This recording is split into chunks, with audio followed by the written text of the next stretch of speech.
Good afternoon dear student, मैं doctor Sanjay sir welcome करते हैं आपका अनअकैडमी यूपीएससी हिंदी चैनल पर। तो बच्चों, आज आपकी क्लास स्तूप कला होने जा रही है और आपके बौद्ध धर्म से जुड़ा हुआ बहुत ही इम्पोर्टेंट टॉपिक है आर्ट एंड कल्चर का। यहाँ से भी क्वेश्चन पूछे जाते हैं, ठीक। तो जल्द से जल्द जितने ज़्यादा से ज़्यादा लोग हैं आप सभी लोग क्लास से जुड़िए, ठीक है। थोड़ा सा लेट हुआ इसके लिए हम माफ़ी चाहेंगे, लेकिन आप लोग क्लास से जुड़िए, ठीक है। अपनी संख्या बढ़ाइए बच्चों, अपनी संख्या बढ़ाइए। अंकुर जी गुड आफ्टरनून, सबको हमारी तरफ से, सभी को हमारी तरफ से गुड आफ्टरनून।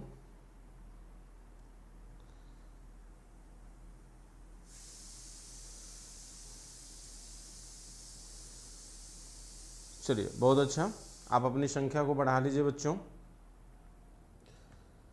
तो आज हमारी क्लास होने जा रही है स्तूप कला पर, ठीक है। तो आज में हम डिस्कस करेंगे स्तूप कला, ठीक है। तो यहाँ पर हम देखेंगे कि आपके 2020 यानी यूपीएससी को ध्यान में रखकर कि यहाँ से कौन से क्वेश्चन बन सकते हैं प्री के, उसको भी ध्यान में रखा जाएगा। और हम आपको फिर से एक बार बताना चाहेंगे कि जैसा अभी तक हमने आपको बार बार बताया है, कई दिनों से हमने आपको ये बताने की कोशिश किया है, कुछ नए बच्चे आज भी जुड़े हों तो उनको भी हम ये बताना चाहेंगे कि हमारा जो एक कोर्स है वो प्लस चैनल पर स्टार्ट हो चुका है, अनअकैडमी प्लस पर। तो अनअकैडमी प्लस पर आप जाएं, वहाँ पर जो है अनअकैडमी प्लस कोर्स पर आप हमारे नाम से सर्च करेंगे तो वहाँ पर आपको दिखेगा कि आर्ट एंड कल्चर बच्चों, ये हमारा कोर्स वहाँ पर स्टार्ट है, आर्ट एंड कल्चर, ठीक है।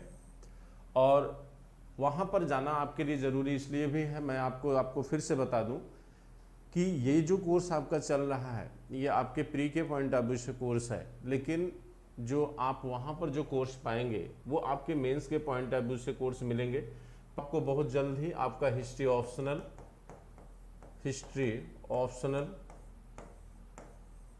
ऑप्शनल का कोर्स और आप GS first paper complete course, फिर आपका इकोनॉमी सेक्शन मेंस के लिए, आपका आईआर सेक्शन और आपका एसे राइटिंग मोस्ट इम्पोर्टेंट है, ठीक है। इतने सेक्शन को हम वहाँ पर स्टार्ट करने जा रहे हैं। तो यहाँ पर सुविधा ये है कि यहाँ पर हम आपकी समस्याओं से पूरी तरह क्या होंगे, जुड़े होंगे। आपका जो भी कमेंट होगा वो हमारे सामने होगा, हम आपके हर कमेंट का आंसर करेंगे, आपकी हर समस्या का समाधान भी करेंगे। लेकिन इसको ज्वाइन करने के लिए आपके लिए ज़रूरी यह है कि आप हमारा रेफरल कोड यूज करें। जो हमारा रेफरल कोड है वो है SKY लाइव, ये हमारा रेफरल कोड है बच्चों। अगर हमारे इस रेफरल कोड के थ्रू आप वहाँ पर एडमिशन लेते हैं तो आपको 10% की क्या होगी, छूट मिलेगी। आपके एडमिशन में 10% की आपको छूट प्राप्त होगी और सारी सुविधाएं आप हमसे क्या करेंगे, अर्जित माने ले सकेंगे, ठीक है। तो ये सारे कोर्सेज हम वहाँ पर स्टार्ट करेंगे। फिर देन आफ्टर अतिरिक्त जो भी कोर्सेज हैं यूपीएससी के उनको भी स्टार्ट करूँगा। तो अगर आप चाहते हैं हमसे जुड़ना तो आप जुड़ सकते हैं, ठीक है, इस रेफरल कोड के थ्रू। और मुझे उम्मीद है आप बड़ी संख्या में हमसे जुड़ेंगे और मैं ये भी जानता हूँ कि मैं आपके लिए बहुत सारी कुछ करने में सक्षम हूँ, बहुत अच्छा कर भी सकता हूँ, लेकिन ज़रूरी है कि आप कम से कम यहाँ पर जुड़ें, ठीक है। बाकी आपका कोर्सेज ये फ्री का आप चक्कर चलता रहेगा, ठीक है। तो चलिए हम कंटिन्यू करते हैं, फिर से स्टार्ट करते हैं आपका कोर्स। चूँकि आज आपका जो कोर्स है वो आपकी स्तूप कला है, ठीक है बच्चों। यहाँ पर आप समझ गए होंगे हमारी बात को। अगर कोई कन्फ्यूजन है तो आप कमेंट बॉक्स में भी जाकर पूछ सकते हैं, कोई डाउट है तो, ठीक है। चलिए,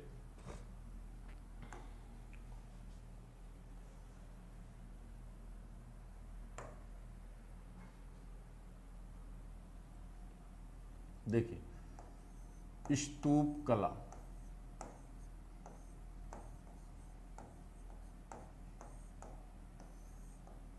स्तूप कला,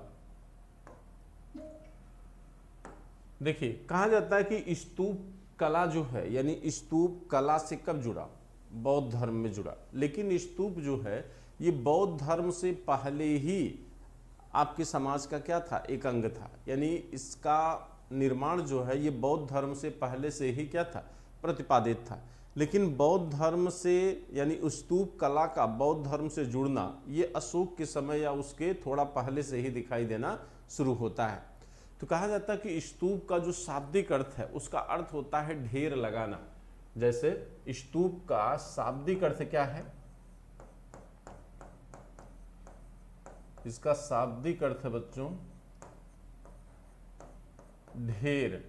इसको और भी ठेठ भाषा में कहें तो आप कह सकते हो जैसे गांव में भीठा होता है, जहां पर बहुत ऊंचाई वाला पोर्शन होता है उसे हम भीठ कहते हैं, या अलग अलग क्षेत्रों में अलग अलग नामों से जाना जाता है। तो स्तूप का शाब्दिक अर्थ होता है ढेर या एकत्र करना, या एकत्र करना। अब देखिए कोई भी चीज अगर कहीं पर ज्यादा बड़ी मात्रा में एकत्र होगी तो सीधी सी बात है वहां ढेर का निर्माण होगा, एक भीठे का निर्माण होगा। ठीक, तो स्तूप का शाब्दिक अर्थ होता है ढेर या भीठा। और स्तूप शब्द का पहला प्रयोग, स्तूप शब्द का पहला प्रयोग कहाँ हुआ है? पहला प्रयोग ऋग्वेद में हुआ है। तो ऋग्वेद में जो स्तूप शब्द आया है बच्चों, वहां पर उठते हुए आग की ज्वाला को, उठते हुए जो चिता पर अग्नि होती थी, जब किसी व्यक्ति को चिता पर जलाया जाता था तो चिता पर जो उठती हुई आग जो होती थी, उठती हुई आग को क्या कहा गया है? स्तूप कहा गया। यानी ऋग्वेद में सबसे पहली बार इस वर्ड का यूज हुआ है स्तूप का। लेकिन वहां पर स्तूप शब्द का जो मीनिंग है वह क्या है? स्तूप शब्द की मीनिंग वहां पर क्या थी? यानी किसी भी व्यक्ति को जब चिता पर अग्निदाह किया जाता था तो उस चिता से जो अग्नि की लौ जो है जो ऊपर उठती थी उसे क्या कहा जाता था? स्तूप। लेकिन ऋग्वेद के बाद यजुर्वेद में, ऋग्वेद के बाद यजुर्वेद में किसी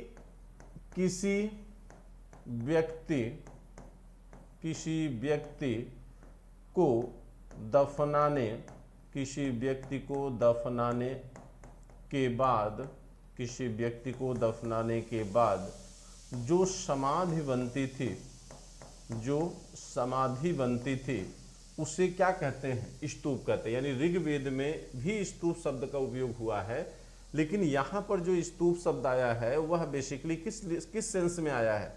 यहाँ पर स्तूप कहा गया है कि जब किसी व्यक्ति को दफनाया जाता था तो दफनाने के बाद उसके अगल बगल जो ऊंचाई का पोर्शन निर्मित किया जाता था, यानी मिट्टी से उसे क्या किया जाता था? जो घेरा जाता था, एक ऊंचाई का स्थान बनाया जाता था, उसे स्तूप कहा गया है ऋग्वेद में। ठीक, और जब आप आगे बढ़ेंगे यानी सूत्र काल में आएंगे, सूत्र काल में बच्चों, सूत्र काल एवं महाभारत काल, सूत्र काल एवं महाभारत काल में ये कहा गया है कि प्रत्येक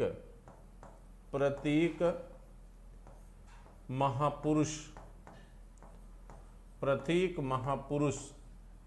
की समाधि, प्रत्येक महापुरुष की समाधि बननी चाहिए, प्रत्येक महापुरुष की समाधि बननी चाहिए। और कहा जाता है कि देखिए इसी संकल्पना के द्वारा स्तूप का क्या होता है? निर्माण होता है। इसी संकल्पना के द्वारा कहते हैं कि सूत्रकाल और महाभारत काल में ये कहा गया कि प्रत्येक महापुरुष यानी ऐसे व्यक्ति जिनका सामाजिक योगदान बहुत बेहतर हो, यानी जिन्होंने समाज के लिए बहुत अच्छा कार्य किया हो, उनको जहां पर दफनाया जाए वहां पर एक समाधि क्या होनी चाहिए? निर्मित होनी चाहिए प्रतीकात्मक तौर पर। और इस बात को स्वयं महात्मा बुद्ध ने भी कहा है। उन्होंने भी कहा था, ये बुद्ध का स्टेटमेंट भी है, बुद्ध ने भी कहा था अपने जीवन में कि प्रत्येक ऐसे महापुरुष जिनका सामाजिक योगदान बहुत बेहतर होता है उनके लिए समाधि का निर्माण क्या होना चाहिए, यानी उनके मरने के बाद उनको जहां पर दफनाया जाए वहां पर समाधि बनना चाहिए। कहा जाता है इसी स्टेटमेंट को ध्यान में रखते हुए जब बुद्ध की मृत्यु हुई, यानी जब बुद्ध की मृत्यु हुई बच्चों, तो बुद्ध का भी सामाजिक योगदान चूंकि बहुत बेहतर माना गया, यानी बुद्ध को भी लोगों ने भगवान और महापुरुष का दर्जा दिया। इसीलिए बुद्ध के मरने के बाद भी बुद्ध के अवशेषों पर जो समाधि बनाई गई, बुद्ध के अवशेषों पर जो समाधि बनाई गई, उसी को क्या कहा गया? स्तूप कहा गया। क्या कहा गया? स्तूप। तो यानी कहने का मेरा तात्पर्य है कि यानी यहां सेंस बदल गया, यहां सेंस क्या हो गया? बदल गया। सेंस क्या बदला? यही समाधि क्या बन गया? स्तूप बन गया। कब? जब बुद्ध के मरने पर बुद्ध के अवशेषों पर जो समाधियां बनी, उसी समाधि को क्या कहा गया? स्तूप कहा गया। ठीक है, तो यानी मेरा तात्पर्य यह है कि इसका मतलब हुआ कि जो स्तूप है वो बेसिकली एक समाधि है। तो स्तूप, इसलिए स्तूप को बुद्ध के महापरिनिर्वाण से जोड़ा जाता है। बुद्ध का जो माने स्तूप जो है वो किसका प्रतीक है? बुद्ध के महापरिनिर्वाण का, बुद्ध के महापरिनिर्वाण का प्रतीक है, बुद्ध के महापरिनिर्वाण का प्रतीक है। अब आप जानते हैं बुद्ध का महापरिनिर्वाण क्या है? बुद्ध की मृत्यु। बुद्ध की मृत्यु को ही महापरिनिर्वाण कहा गया है।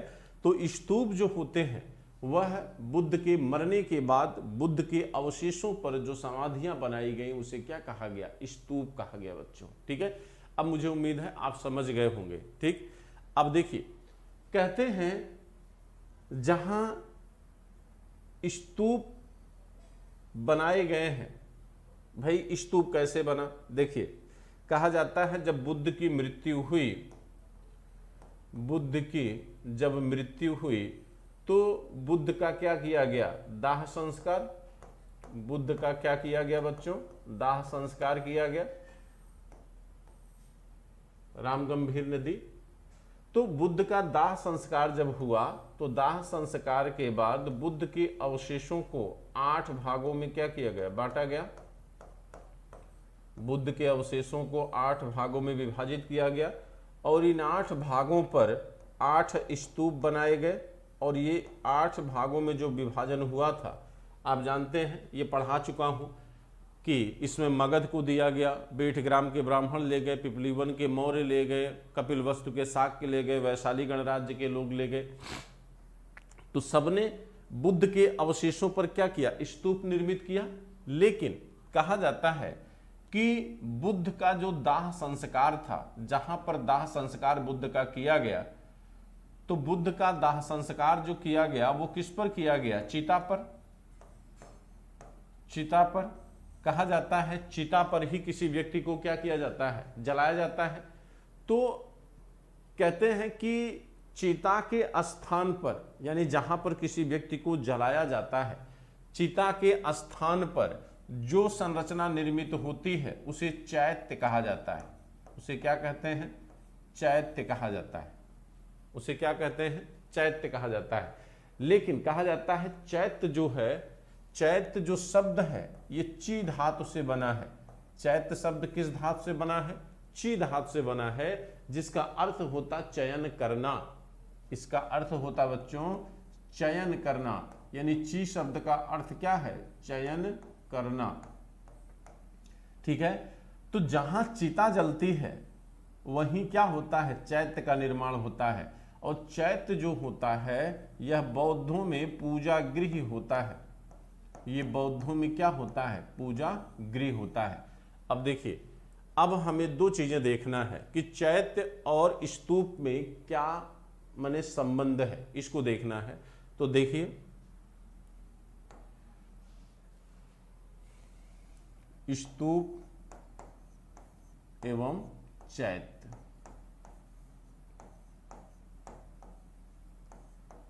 स्तूप जो होता है ये समाधि स्थल है, समाधि स्थल माना जाता था। और चैत्य जो होता है ये पूजा गृह होता है। ठीक है, लेकिन बाद में देखा गया कि चैत्य और स्तूप ये दोनों एक ही निर्माण प्रक्रिया के अंतर्गत हैं। माने कहीं कहीं ऐसा देखा गया कि स्तूप के अंदर ही दो चीजें बनी हुई हैं, एक विहार और दूसरा चैत्य। एक विहार, दूसरा चैत्य। कुछ ऐसे स्तूप आपको दिखे जिसके अंदर विहार भी बने हुए हैं और चैत्य भी बने हैं। चैत्य माने पूजा गृह, विहार माने बौद्ध भिक्षुओं का निवास स्थल, बौद्ध भिक्षु का निवास स्थल,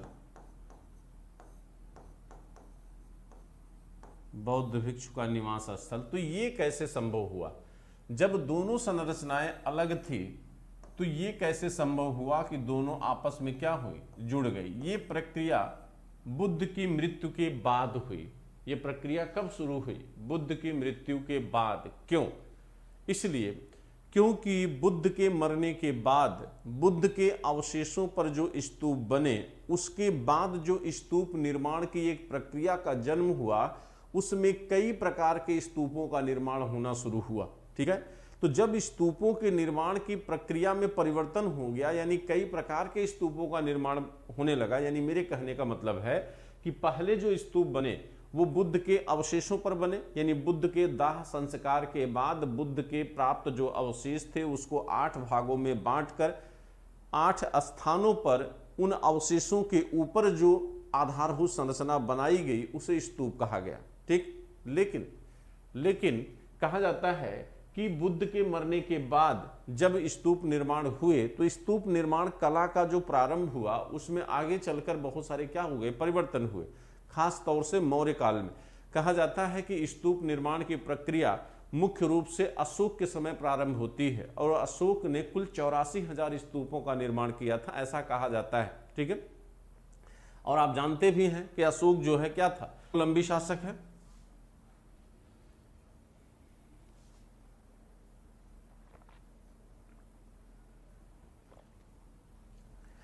अशोक क्या था? बौद्ध धर्मावलंबी शासक। बच्चों, तो अशोक ने स्तूप निर्माण की प्रक्रिया को जन्म तो दिया, लेकिन समस्या यह हुई कि अब यहां पर जैसे पहले बुद्ध के केवल दाह संस्कार के अवशेषों पर स्तूप बनते थे, लेकिन अब क्या हुआ कि भाई बुद्ध ने जीवन में जिन वस्तुओं का उपयोग किया है, जैसे उनके भिक्षा पात्र हो गए, जैसे उनके खड़ाऊ हो गए, यानी जिसको आप चरण पादुका कहा गया है। चरण पादुका माने पैरों में जो पहनते हो चप्पल, उनका आसन जिस पे वो बैठते थे, यानी उन्होंने जीवन में जिन वस्तुओं का उपभोग किया था, वस्तुओं के आधार पर भी स्तूप बनने लगे, जिनको कहा गया परिभौगिक। परिभौगिक माने भौगिक, भौगिक माने भोगना, जिसको आपने कंज्यूम किया, जिसको आपने उपयोग किया, उनको परिभौगिक स्तूप कहा गया। तो उनके द्वारा उपयोग की गई वस्तुओं पर भी स्तूपों का रूप हुआ। उस दिन आफ्टर कहा जाता है कि बुद्ध ने अपने जीवन में जहां जहां पर उन्होंने पदयात्रा किया था, उनके जीवन से संबंधित जो घटनाएं घटी थी, जैसे उनको जहां पर ज्ञान प्राप्त हुआ बोध गया, जहां पर उन्होंने पहला उपदेश दिया सारनाथ, धर्म चक्र प्रवर्तन, जहां बुद्ध का जन्म हुआ, कपिल वस्तु, ये ऐसे स्थल थे जो बुद्ध के जीवन से बड़ी गहराई से क्या थे, जुड़े हुए थे। तो उनके जीवन से जुड़े हुए स्थानों पर जो स्तूप बनाए गए उनको उद्देशिक स्तूप कहा गया। ठीक है, और सामान्य सी बात है, जैसे आप मंदिर निर्माण कला में भी देखते हैं बच्चों कि मंदिर निर्माण कला में क्या होता है कि मंदिर निर्माण कला में जो आपके लोग होते हैं मंदिर निर्माण में, तो मंदिर निर्माण में भी मंदिर कई प्रकार के होते हैं।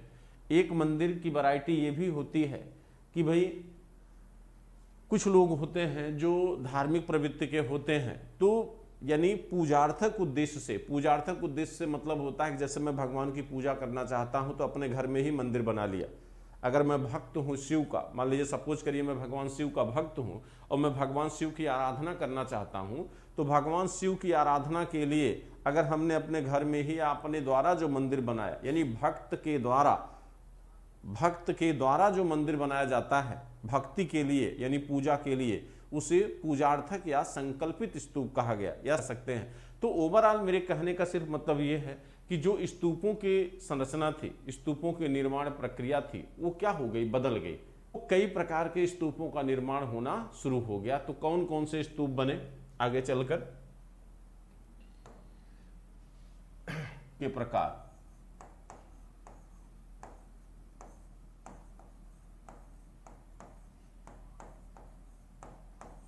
प्रकार, ठीक है, स्तूप के प्रकार। अब देखिए पहला है शारीरिक स्तूप, शारीरिक स्तूप।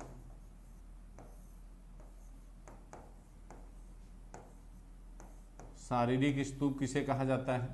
शारीरिक स्तूप वह स्तूप होता है जो बुद्ध के अवशेषों पर, जो बुद्ध के अवशेषों पर निर्मित किए गए, यानी बुद्ध के मरने के बाद, जो बुद्ध का दाह संस्कार करने के बाद जो उनका अवशेष बचा, उनके शरीर का जो अंश बचा, या बुद्ध के शिष्यों को दाह संस्कार के बाद जो उनके शरीर का अंश था, या बुद्ध का जैसे नाखून हो गया, या बुद्ध की जो हड्डियां हो गई, या बुद्ध के जो बाल थे उनके, यानी बुद्ध के शरीर से जुड़े हुए किसी भी अंग, या बुद्ध के शिष्यों के शरीर से जुड़े हुए किसी भी अंग पर जो स्तूप बनाए गए वो शारीरिक स्तूप कहे गए। ठीक है, इसमें बुद्ध और बुद्ध के शिष्य, बुद्ध और बुद्ध के शिष्य, इन दोनों के शरीर से जुड़े हुए अवशेषों के आधार पर जो स्तूप बनाए गए उनको शारीरिक स्तूप कहा गया। और दूसरा परिभौगिक स्तूप, परिभौगिक स्तूप। परिभौगिक स्तूप, देखिए भौगिक माने क्या होता? भोगना, यानी उपभोग करना। तो परिभौगिक मतलब यानी जिन वस्तुओं का बुद्ध ने उपयोग किया था अपने जीवन में, जिन वस्तुओं का बुद्ध ने उपयोग किया उसके ऊपर जो स्तूप बना उसे क्या कहा गया? परिभौगिक। तो बुद्ध ने अपने जीवन में किन किन वस्तुओं का उपयोग किया था? जैसे उनके द्वारा उपयोग किया गया आसन, उनका भिक्षा पात्र, उनकी चरण पादुका, भिक्षा पात्र, चरण पादुका,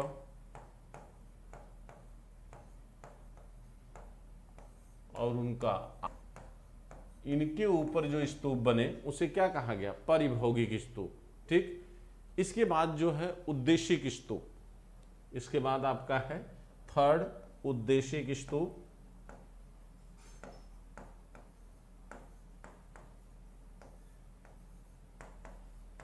उद्देशिक स्तूप किसे कहते हैं? उद्देशिक स्तूप है कि उनके जीवन से, बुद्ध के जीवन से, बुद्ध के जीवन से जुड़े स्थलों पर, बुद्ध के जीवन से जुड़े स्थलों पर, बुद्ध के जीवन से जुड़े स्थलों पर, बुद्ध के जीवन से जुड़े स्थलों पर जो निर्माण हुआ, जो निर्माण हुआ, जैसे इसमें आप कह सकते हैं जैसे सारनाथ का धमेख स्तूप है,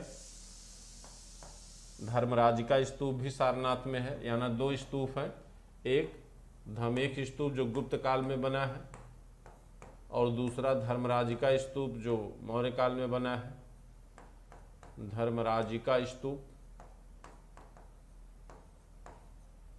अगर आपसे पूछ लिया जाए कि ये दोनों स्तूप कैसे हैं तो आप कहेंगे कैसा स्तूप है? ठीक, ये स्तूप कैसा है? आपका उद्देशिक स्तूप है। और शारीरिक स्तूप में अभी केवल एक बचा हुआ है, बाकी सब नष्ट हो गए हैं। पिपराहवा का स्तूप, पिपराहवा का स्तूप, और यही स्तूप सबसे प्राचीन भी है। पिपराहवा का स्तूप ये सबसे प्राचीन स्तूप माना जाता है, जिसका निर्माण कौन किया था? सुकीर्ति ने किया था। इसका निर्माण किसके द्वारा हुआ था? सुकीर्ति, जो कपिलवस्तु का क्या था? राजा था। कपिलवस्तु का राजा था। सुकीर्ति कौन था? कपिलवस्तु का राजा। ठीक है, अब देखिए अगला जो है चौथा, आपका चौथा है पूजार्थक,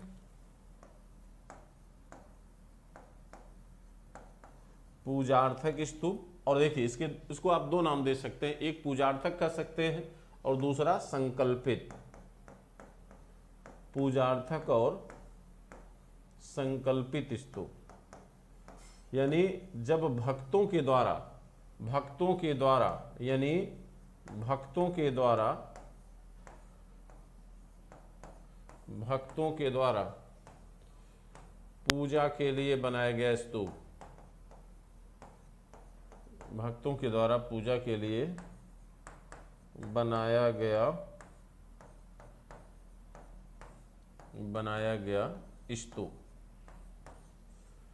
भक्तों के द्वारा पूजा के लिए बनाया गया स्तूप। तो ये 4 प्रकार के स्तूपों का निर्माण होना शुरू हो गया था। ठीक, यानी मौर्य काल में स्तूपों के निर्माण की प्रक्रिया में जब गति आई, जब तेजी पनाया, तो स्तूपों की वैरायटी भी क्या हुई, बढ़ गई, जिसकी वजह से कहा जाता है कि आपको बहुत से स्तूप ऐसे दिखेंगे जो कहीं न कहीं बहुत से स्तूप ऐसे दिखेंगे जिनमें चैत्य और विहार दोनों पाए गए हैं, या अगल बगल आप देखेंगे विहार और चैत्य बने हुए हैं। ठीक है, तो चलिए देखते हैं कि आखिर चैत्य से जुड़ी हुई संरचना कैसी होती है। उनमें पहले 2 काम करिए, एक फिगर के माध्यम से समझना है, चित्र के माध्यम से। तो चित्र हम आपको दिखाएंगे लेकिन थोड़ा सा उसमें टाइम लगेगा। पहले हम क्या करते हैं कि स्तूपों से जुड़ी हुई जितनी टर्मोलॉजी है, जितने शब्द हैं, उनको लिख लेते हैं, उनको समझा देते हैं आपको कि ये हैं क्या। ठीक, फिर उसके बाद हम चित्र को जोड़कर दोनों को समझाने की कोशिश करते हैं। ठीक है, तो चलिए अब देखिए स्तूप की संरचना।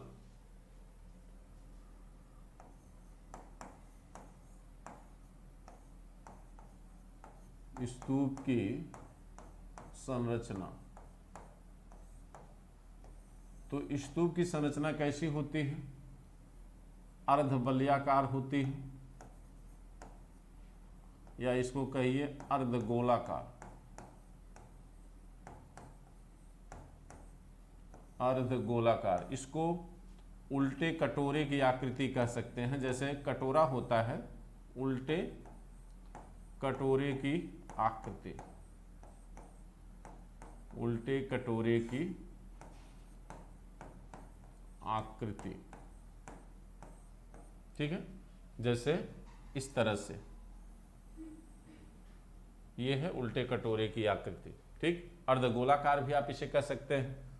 तो ये उसकी हो गई क्या, आकृति। अब देखिए ये जो पोर्शन है, ये जो पोर्शन हमने दिखाया आपको, ये कहीं कहीं ईंट की भी बनी है, कहीं कहीं पत्थर की बनी है, कहीं कहीं इसके ऊपर प्लास्टर किया हुआ है।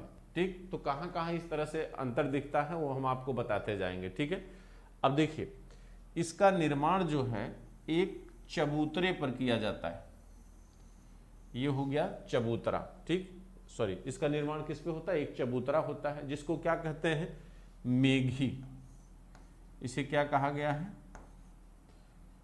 मेघी। ठीक, वैसे भारतीय धार्मिक ग्रंथों में इस मेघी को अंतरिक्ष से जोड़ा गया है। ठीक है, तो ये होता है मेघी। ठीक, अब देखिए ये जो गोलाकार आकृति है, ये जो गोलाकार आकृति है, इसे क्या कहते हैं, अंड कहते हैं। इसे अंड कहा गया। तो यहां शब्दावली लिखते चलिए। तो आपकी मेघी हो गई, मेघी आपका क्या कहेंगे, इसको चबूतरा कह सकते हैं। चबूतरा यानी जिसपे स्तूप बनता था उसे मेघी कहा जाता है। और ये आकृति उसे क्या कहते हैं, अंड। अंड, तो अंड जो है वो आपकी गोल आकृति हो गई। अंड बच्चों क्या हो गई, ये गोल आकृति हो गई। अब देखिए इसके ऊपर यहाँ पर हर्मिका होती है, ऐसे बनी होती है, ऐसे दिख रहा आकार, इसे कहते हैं हर्मिका। ये धातु का होता था, धातु माने कहीं के तांबे का है। ठीक, इसे धातु पात्र भी कहते हैं। अब देखो ये हर्मिका होती है, ये इसे क्या कहते हैं, हर्मिका। हर्मिका ये धातु का भी बना हुआ है, इसे धातु पात्र भी कहा गया है। ठीक, और ये सबसे महत्वपूर्ण होता है, ये सबसे क्या है, महत्वपूर्ण है। क्यों महत्वपूर्ण है, देखो कहते हैं यहां से सेंटर पॉइंट लीजिए, ये देखिए ये नीचे आइए, इसी के सेंटर पॉइंट पर यहां बीच में बुद्ध के अवशेषों को, बुद्ध के अवशेषों को, यानी चाहे अगर शारीरिक स्तूप बना रहे हो तो बुद्ध के अवशेष, अगर आप जो है परिभोगिक स्तूप बना रहे हो तो बुद्ध के जीवन के जो वस्त्र हैं या जो भी जो आपके पास है वो।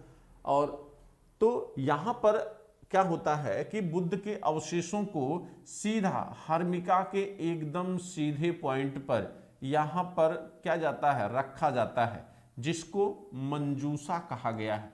जिसको क्या कहा गया बच्चों, मंजूसा।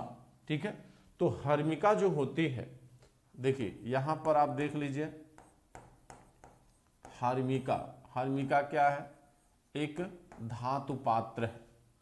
हर्मिका क्या है, एक धातु पात्र है। हर्मिका क्या है, ये एक धातु पात्र है। ठीक, और यहां पर क्या है, मंजूसा। मंजूसा में क्या होता है कि उनके जीवन से जुड़ी हुई या चाहे अवशेष हो चाहे वस्तु हो, उसको इसमें क्या किया जा रखा। जैसे आप मंदिर का गर्भगृह समझ लीजिए, जैसे जहां मुख्य देवता होते हैं उसे मंदिरों में गर्भगृह कहा गया है, तो ये मंजूसा को आप गर्भगृह कह सकते हैं। ठीक है, तो देखिए मंजूसा, मंजूसा क्या होती है, ये स्तूप का मुख्य भाग कहा जाता है इसको, स्तूप का मुख्य भाग, स्तूप का मुख्य भाग। अब देखो बच्चों, अब देखो यहां बनेगी, अब वेदिका बनेगी। वेदिका को बनाए कैसे, ये थोड़ा सा डिफिकल्ट है। ठीक है, तो देखिए कहते हैं कि इसको ऐसे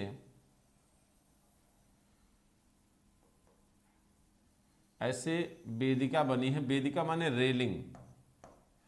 स्तूप को चारों तरफ से ऐसे घेरा गया है एक रेलिंग के द्वारा। अब यहाँ चूंकि 3 डायमेंशनल फिगर नहीं बन पाएगा, इसको चारों तरफ से एक रेलिंग से ऐसे घेरा जाता है। ठीक है, जैसे आप मान लीजिए कोई ऐसे गोलाकार कोई मैदान हो, उस मैदान को एक बाउंड्री वाल के द्वारा आप चारों तरफ से क्या करें, घेर दे। ठीक, तो उस जो जिसको आप घेरोगे, जिसके द्वारा आप घेरते हैं, उसे क्या कहते हैं, वेदिका कहा जाता है। उसे क्या कहते हैं, वेदिका।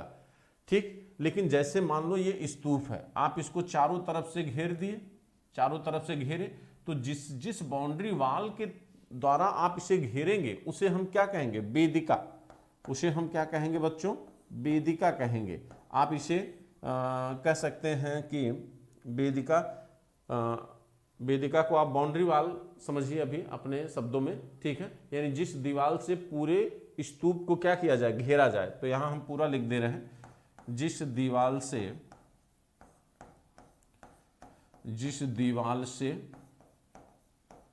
स्तूप को घेरा जाए,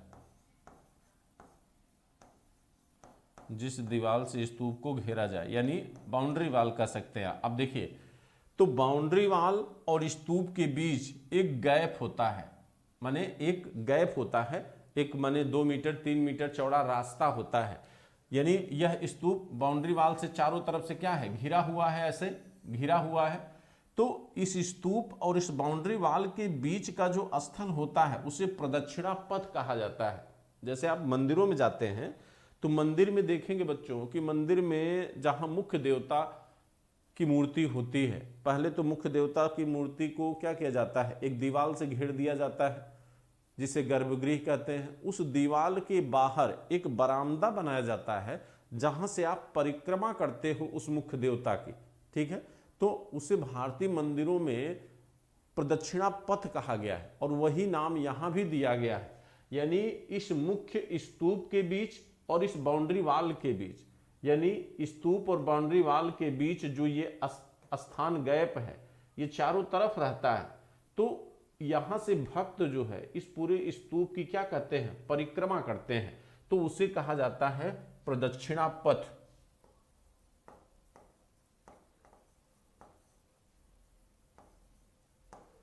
प्रदक्षिणा पथ, प्रदक्षिणा पथ को आप लिख सकते हैं परिक्रमा स्थल। इसे आप क्या लिखेंगे, परिक्रमा स्थल। ठीक, अब देखिए, ये जो चारों तरफ वेदिका बनी होती है, जो बाउंड्री वाल बनी होती है, उस बाउंड्री वाल में चारों तरफ जो है द्वार बने होते हैं। उस बाउंड्री वाल में चारों तरफ जो है प्रवेश द्वार बने होते हैं।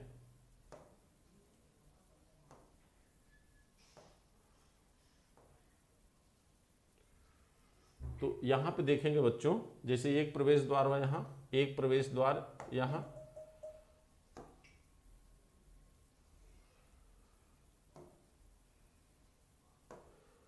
देखिए एक प्रवेश द्वार यहाँ बन जाएगा, एक प्रवेश द्वार यहाँ, एक प्रवेश द्वार यहाँ।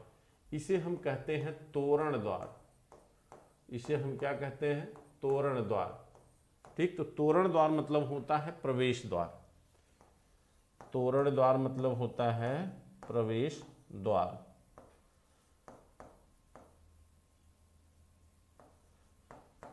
तोरण द्वार मतलब क्या होता है? प्रवेश द्वार होता है। ठीक है,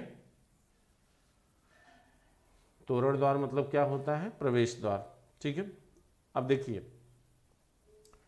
कहते हैं कि यहां पर जितने भी टर्मोलॉजी हमने आपके सामने लिखा, इस टर्मोलॉजी को आप ध्यान से पहले देखिए, दिमाग में बैठाइए, फिर हम आपके सामने एक फिगर दिखाते हैं। ठीक है, और उस फिगर के माध्यम से आपको समझाने की कोशिश करते हैं। ठीक, तो पहले फिगर दिखाते हैं, सॉरी पहले आप टर्मोलॉजी को देख लीजिए। यहाँ पर हमने थोड़ा सा आपको समझाने की कोशिश किया है।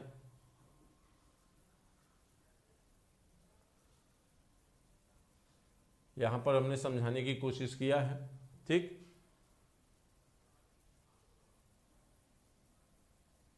अब देखिए, अब इसी चीज को हम फिगर के माध्यम से आपको दिखाते हैं। ठीक है, फिगर में आप देखें कि क्या अंतर दिखता है फिगर में।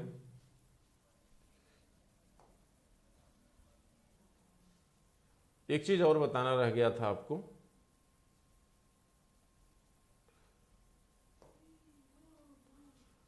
देखिए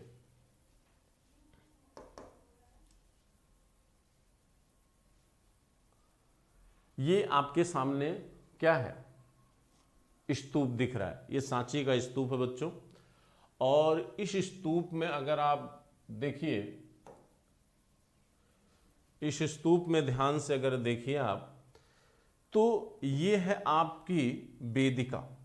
वेदिका, ये रेलिंग है, ये आपकी क्या है? ये रेलिंग है। ठीक, और ये देखो, ये आपका तोरण द्वार दिख रहा है।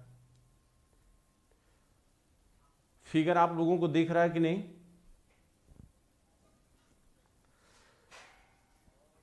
बच्चों आपके सामने फिगर दिख रहा है?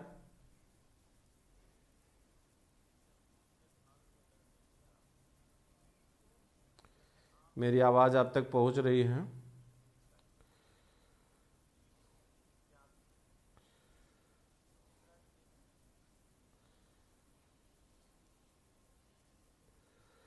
ये फिगर दिख रहा है आप लोगों को? अब देखो इसमें, ये देखिए, ये है आपकी जो है मंड। ठीक, ये आपकी हर्मिका हो गई, और हर्मिका के ऊपर ये तीन जो दिख रहा है, ये कलश है, इसको कलश कहते हैं। ठीक है, और ये जो है ये हर्मिका है। हर्मिका के एकदम बीच में जो सेंटर पॉइंट होता है, वहां पर मंजूषा होती है। अब यहां पर आपको चित्र दिख रहा होगा पूरा। ठीक है, ये बीच का जो पोर्शन, ये देखो, ये जो हर्मिका है, हर्मिका के बीचों बीच ये कलश रखा है। उस कलश के एकदम सेंटर पॉइंट पर क्या होता है? मंजूषा होता है। ठीक है, वहां पर मंजूषा होता है। और ये जो पोर्शन है, ये देखो अर्धवलयाकार है, नहीं उल्टे कटोरे की आकृति की, इसे मंड कहते हैं। इसे क्या कहते हैं बच्चों? मंड कहते हैं। आपकी संख्या बहुत कम है, आप लोग संख्या तो अपनी बढ़ाइए।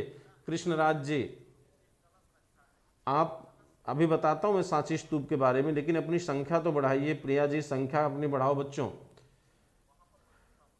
अपने ग्रुप में कम से कम आप लोग शेयर तो करो, संख्या ज़्यादा से ज़्यादा होनी चाहिए। कम से कम आपकी संख्या बहुत कम है, केवल 45 लोग दिख रहे हैं।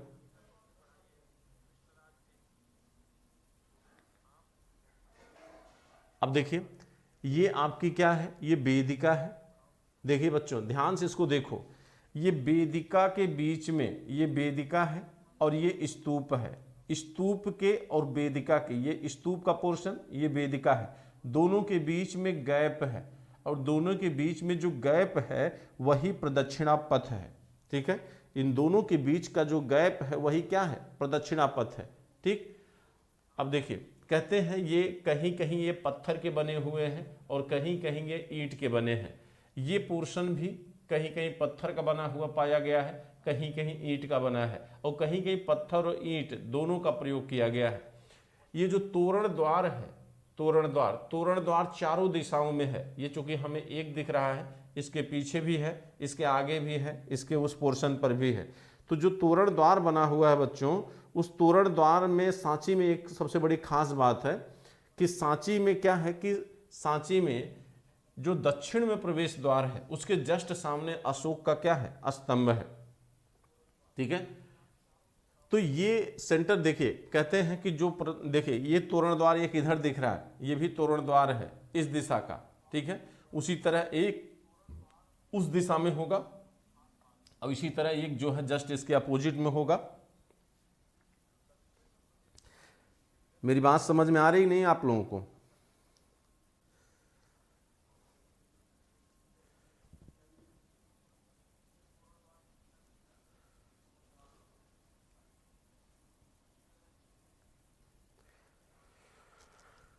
अब देखिए, जो स्तूप बने हुए हैं ये सामान्यतः खुले मैदानों में बने हैं।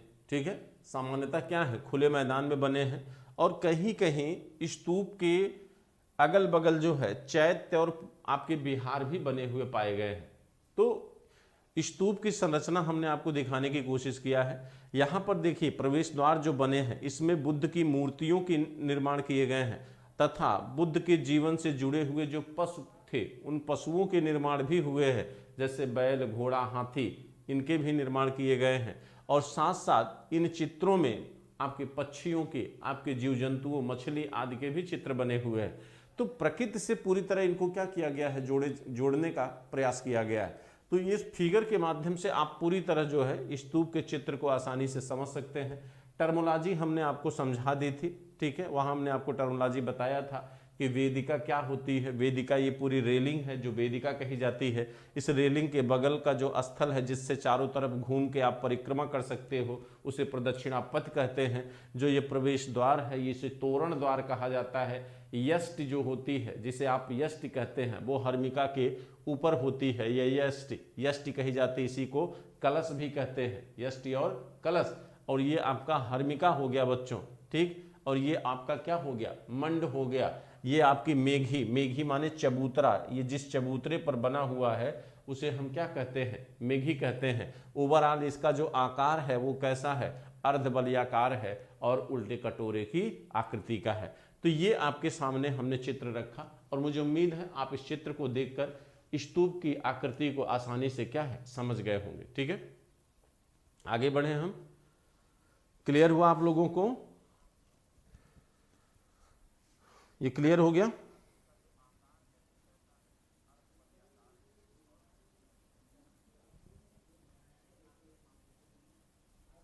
चलिए,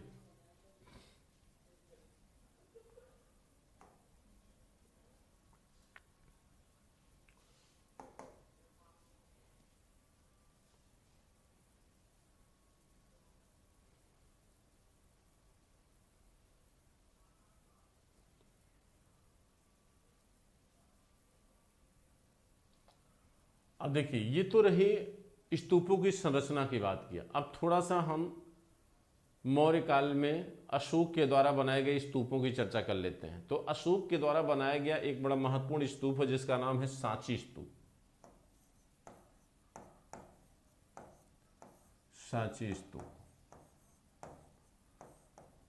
ये सांची स्तूप कहाँ है, एमपी, मध्य प्रदेश में है। मध्य प्रदेश में विदिशा से थोड़ी सी दूरी पर है। विदिशा आप जानते हैं, विदिशा का नाम सुना होगा। विदिशा एक प्रांत था। ठीक है, और आप जानते हैं कि ये जो विदिशा है ये मौर्य काल में अशोक के जीवन से बहुत माने गहरे तौर पर क्या है, जुड़ा रहा है। और अगर आपको याद होगा तो अशोक अपने युवराज के काल में, जब वो युवराज था, तो उज्जैनी का उसे गवर्नर बनाया गया था। और यह विदिशा नगर जो है किसके अधीन आता था, उज्जैनी के अधीन आता था। किसके अधीन आता था, उज्जैनी के अधीन आता था। और आपको याद होगा इसी विदिशा के नगर श्रेष्ठी, इसी विदिशा के नगर श्रेष्ठी, नगर श्रेष्ठी माने यहाँ के व्यापारियों का प्रमुख की पुत्री से उसने क्या किया था, विवाह किया था। अशोक का पहला विवाह जो अशोक का हुआ था, जिससे 2 संतानें पैदा हुई थी, संघमित्रा और महेंद्र। ये जो पुत्र, ये 2 संतानें जो पैदा हुई थी वह कहाँ की थी? वह पत्नी इनकी कहाँ की थी? विदिशा की थी। ठीक है, तो कहा जाता है कि अशोक का संबंध विदिशा से बड़ा गहरा जुड़ा हुआ था और उसी विदिशा से 5 या 6 किलोमीटर दूर है ये आपका सांची स्तूप। ठीक है, जो एमपी में है। कहा जाता है कि सांची स्तूप का निर्माण किसके द्वारा किया गया? अशोक के द्वारा किया गया। सांची स्तूप का निर्माण अशोक के द्वारा किया गया और यहाँ पर 3 स्तूप पाए गए हैं। कितने स्तूप? 3 स्तूप पाए गए हैं।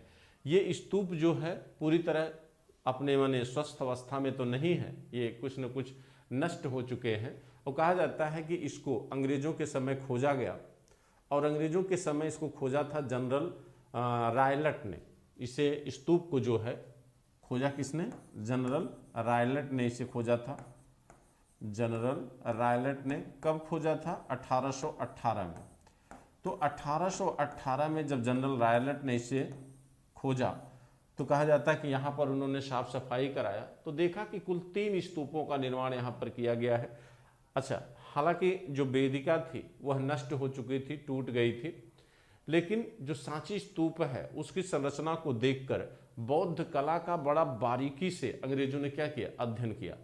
और बड़ा है मैंने सांची स्तूप को जो है बौद्ध स्तूपों में सबसे श्रेष्ठ स्तूप के रूप में गिना जाता है। कहा जाता है कि आपको ये भी याद होगा तो दक्षिण माने मौर्य वंश में ही 4 मार्गों का उल्लेख होता है। 4 मार्गों का उल्लेख होता है। ये वही समय है जब उत्तरापथ मार्ग का निर्माण हुआ था और उत्तरापथ मार्ग ताम्रलिप्ति से तक्षशिला तक जाता था, जिसे बाद में शेरशाह सूरी के समय आपने सड़के आजम कहा, अंग्रेजों के समय आपने उसे GT road, grand tank road कहा। ठीक, उस समय 4 सड़कों का उल्लेख चंद्रगुप्त मौर्य ने किया है अपने अर्थशास्त्र में। उसमें एक सड़क है जो विदिशा, जो आपके मथुरा से प्रतिष्ठान जाती है। मथुरा उत्तर में है, प्रतिष्ठान दक्षिण में है। तो मथुरा से प्रतिष्ठान जाने वाले, देखिए मथुरा से प्रतिष्ठान दक्षिण भारत में है, तो कहा जाता है कि मथुरा से प्रतिष्ठान मार्ग जो गया हुआ है उसी मार्ग पर ये क्या है? स्थित है। उसी मार्ग पर ये क्या है? स्थित है। और ये 2 नदियों के किनारे है। 2 नदियां कौन कौन सी हैं? वेत्रावती और विदिशा नदी। जो सांची स्तूप है यह वेत्रावती और विदिशा नदी के क्या है? किनारे है।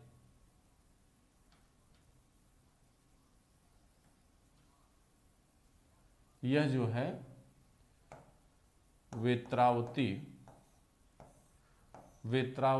और विदिशा नदी,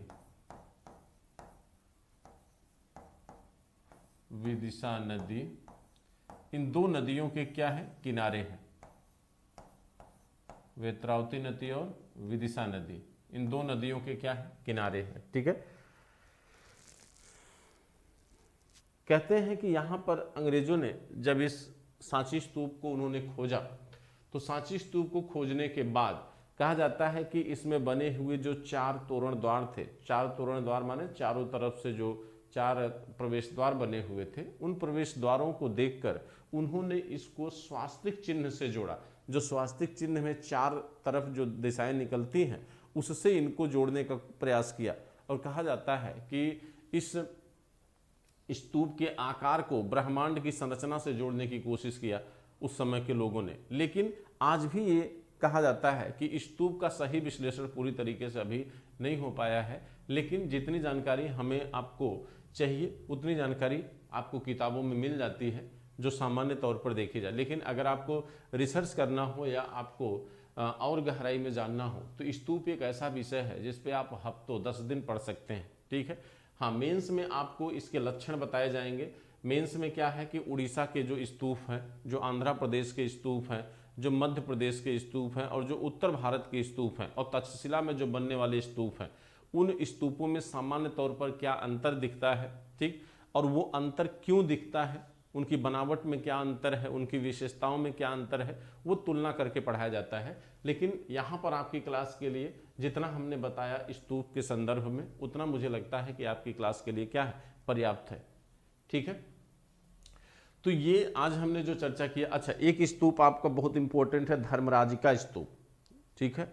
धर्मराज का स्तूप वो भी इंपॉर्टेंट है, जो आपके कहाँ पर है, सारनाथ में, ठीक। दूसरी चीज कहते हैं कि मौर्य वंश के बाद, मौर्य वंश में अशोक ने बहुत सारे स्तूपों का निर्माण किया। तो मौर्य वंश के बाद जो वंश आया, जैसे शिशुनाग वंश, शुंग वंश, शुंग वंश जो आता है, जिसकी स्थापना पुष्यमित्र शुंग ने किया था। तो कहा जाता है कि शुंग वंश चूंकि ब्राह्मण समर्थक था, उसने ब्राह्मण धर्म को राजधर्म घोषित किया। और आप जानते हैं कि मौर्य वंश में ब्राह्मणों के विशेषाधिकार को समाप्त कर दिया गया था। तो ब्राह्मण कहीं न कहीं मौर्यों से क्या थे, नाराज थे। और इस नाराजगी के परिणाम स्वरूप ही जिस नए वंश का उदय हुआ था, वह वंश था कौन सा, शुंग वंश। तो कहा जाता है कि शुंग वंश में पुष्यमित्र शुंग ने यह घोषणा किया था कि जो स्तूपों को, जो बौद्ध भिक्षुओं का सर काटकर उसे दान करेगा, उसको जो है वह दिनार मुद्रा क्या करेगा, उपहार स्वरूप देगा। और यह भी कहा जाता है कि अशोक के स्तूपों को नष्ट कर दिया गया था शुंग वंश में। लेकिन बच्चों एक चीज आप ध्यान रखिएगा, कहा जाता है कि अशोक के स्तूपों को नष्ट तो जरूर किया गया शुंग वंश में, लेकिन आपको यह भी पता है कि अशोक के स्तूपों की रेलिंग, रेलिंग माने वेदिका, वेदिका का निर्माण शुंग वंश में ही हुआ है। तो इसका क्या मतलब, एक तरफ आप विरोध दिखा रहे हो, एक तरफ आप जो है निर्माण भी कर रहे हो। तो इसका मतलब हुआ कि कहीं न कहीं वो एक तुष्टीकरण नीति का परिणाम था, वो राजनीतिक घटनाक्रम से जुड़ा हुआ था। यानी बौद्ध विचारधारा का जो विरोध शुंगों ने किया, वह उनका राजनीतिक कारण था। ऐसा नहीं था कि व्यक्तिगत रूप से वो बौद्धों के विरोधी थे। तो इतिहास में बहुत सारी ऐसी घटनाएं आपको दिखाई देंगी जहां पर बहुत सारी नीतियां जो है तुष्टीकरण का परिणाम है। जैसे फिरोज शाह तुगलक की देख लीजिए, उसकी कट्टर नीतियां जो है वो कहीं न कहीं तुष्टीकरण का परिणाम थी, ठीक। उसी तरह औरंगजेब की नीतियों को देखिए, वो भी तुष्टीकरण का परिणाम है। तो तुष्टीकरण नीति होती क्या है, इसको हम आपको मेंस की क्लास में समझाएंगे।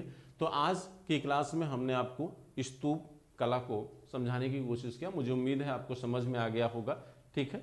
और विहार और चैत्य आप जान ही रहे हैं। चैत्य क्या होता है, पूजा गृह होता है। विहार क्या होता है, बौद्ध भिक्षुओं का निवास स्थल होता था, जहां पर वो रुकते थे वर्षावास के समय। वर्षावास माने जो 4 महीने की वर्षा की सीजन होती थी, उस 4 महीने में वो वहाँ पर क्या होते थे, रुकते थे। तो आज के बच्चों, आज की क्लास यहीं पर आपकी क्या करूँगा, समाप्त करूँगा, ठीक है। और बाकी कोई और प्रॉब्लम आप लोगों की है? स्वाति तिवारी जी, और क्या दिक्कत है आपको बताएं।